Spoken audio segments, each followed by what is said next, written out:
Assalamualaikum warahmatullahi wabarakatuh. Perkenalkan, nama saya Alvina Tasya akan menjelaskan tentang PSAP1 tentang penyajian laporan keuangan.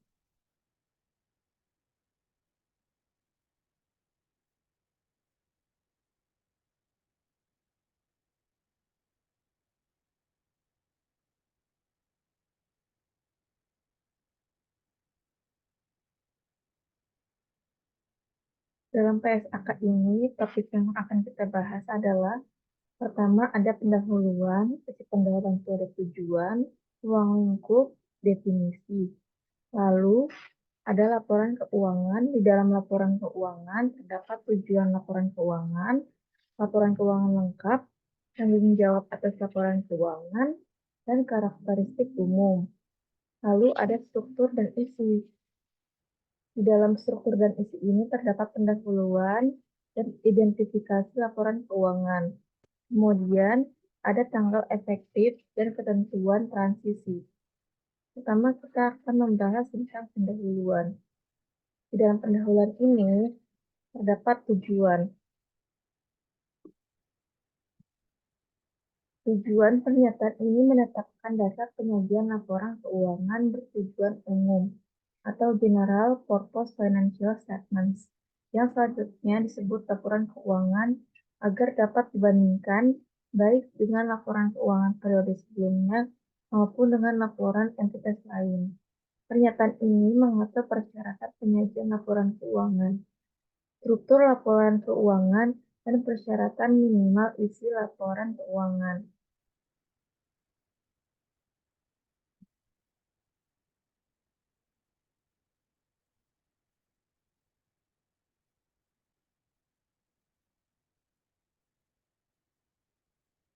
Kemudian ada ruang lingkup. Pertama, ada entitas menerapkan pernyataan ini dalam penyusunan dan penyajian laporan keuangan bertujuan umum sesuai dengan standar akuntansi keuangan. Standar akuntansi keuangan mengatur persyaratan pengakuan, pengukuran, dan pengungkapan transaksi spesifik dan peristiwa lain.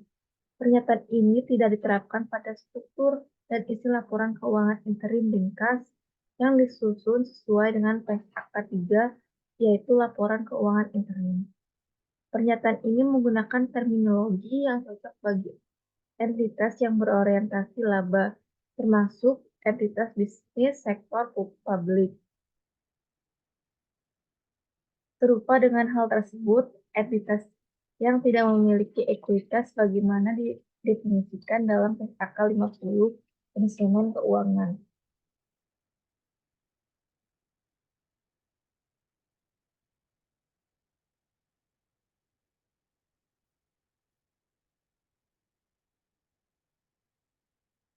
Selanjutnya ada definisi.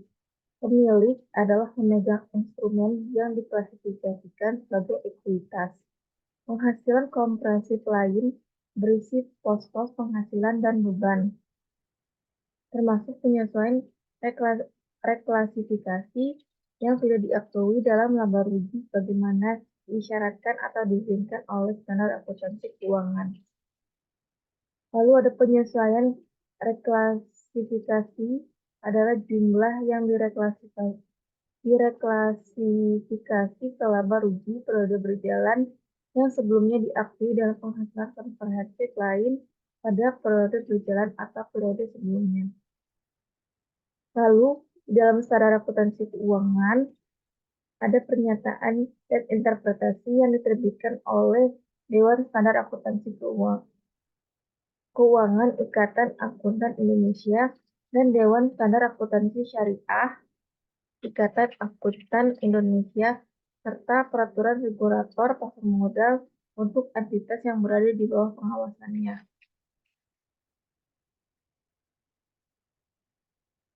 Selanjutnya ada laporan keuangan.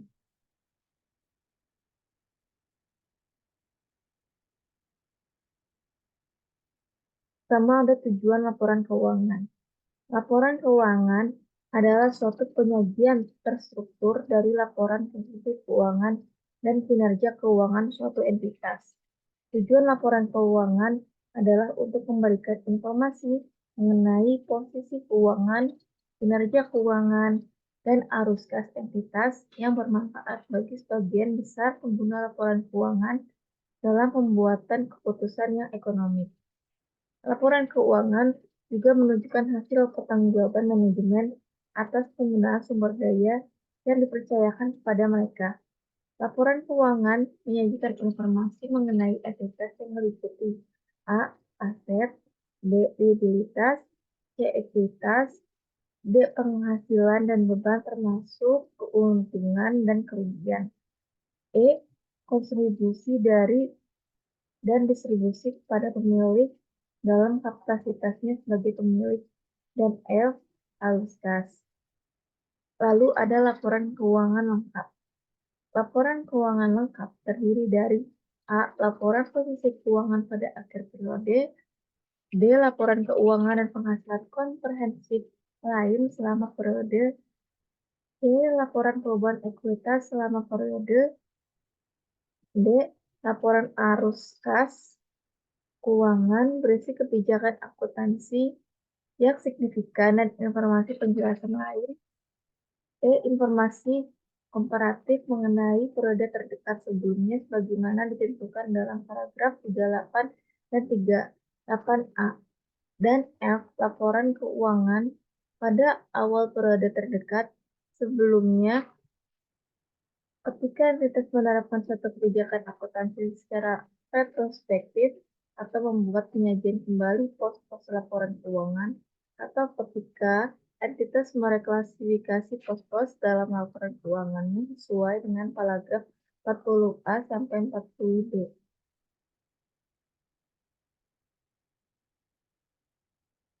Kemudian ada tanggung jawab atas laporan keuangan.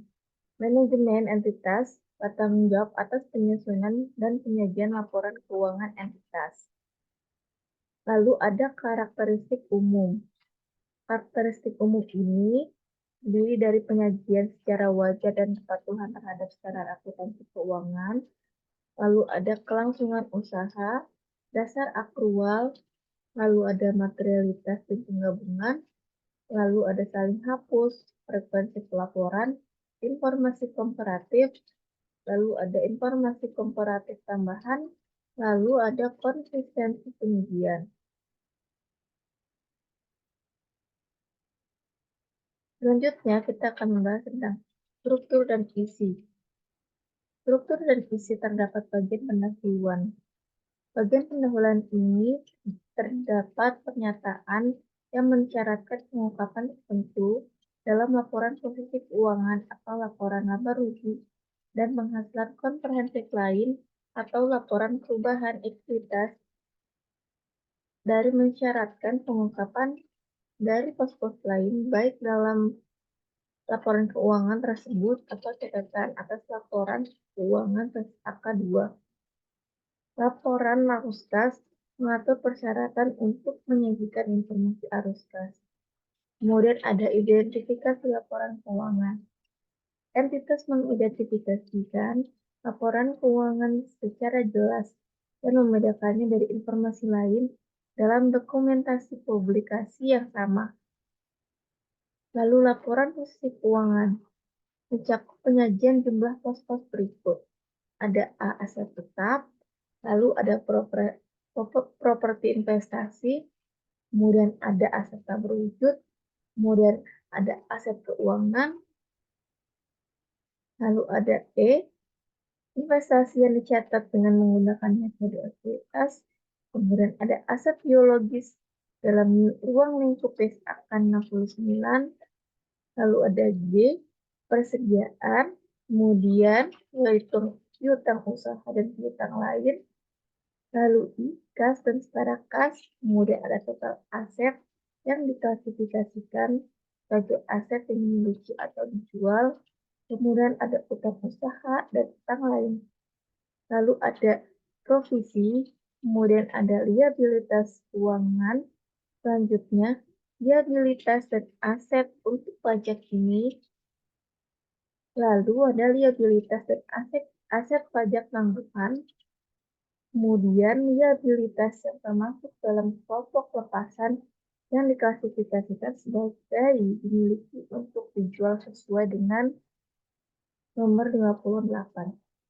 Kemudian ada kepentingan dan pengendali, lalu ada modal saham dan cadangan yang dapat diatribusikan kepada milik entitas induk.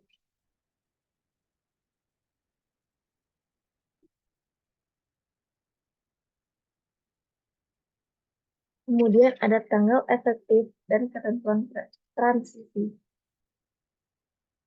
Di nomor 139 terdapat entitas menerapkan pernyataan ini untuk periode tahun buku yang dimulai pada atau setelah tanggal 1 Januari 2015. 139A dikosongkan, lalu 139A kecil. Entitas menerapkan penyelesaian paragraf 128 dan secara prospektif untuk periode tahun buku yang dimulai pada atau setelah tanggal 1 Januari 2015. Lalu bagian 139B sampai L dikosongkan, kemudian bagian 139M sampai 139O dikosongkan. Lalu 139P amandemen PSAK penyajian laporan keuangan tentang prakarsa pengungkapan mengamandemenkan paragraf 10, 31, 54 sampai 55, lalu 52A, 85, mohon maaf, 82A, 85, 113, sampai 114, kemudian ada 117, 119, dan 122. Menambahkan paragraf 30A, 55A, 85A, sampai 85B, dan menghapus paragraf 115 dan 120. Entitas menerapkan paragraf tersebut untuk periode tahun buku yang dimulai pada atau setelah tanggal 1 Januari 2017. Penerapan ini diperkenankan entitas tidak disyaratkan untuk mengungkapkan informasi yang dipersyaratkan oleh PSAK 25. Kebijakan akuntansi, perubahan estimasi akuntansi, dan kesalahan paragraf 28-30 terkait amandemen ini. Bagian 139Q dikosongkan. Selanjutnya ada penarikan. Di dalam penarikan terdapat pernyataan menggantikan PSAK 1 2009, yaitu penyajian laporan keuangan.